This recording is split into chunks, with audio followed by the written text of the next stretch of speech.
এটা হচ্ছে পুরান ঢাকার লালবাগ কেল্লার দিঘিটা, যেইটার পানি নাকি সম্পূর্ণ শুকায় গেছে।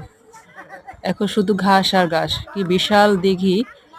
কত যে পানি ছিল, কিন্তু এখন এক ফোঁটাও পানি নেই।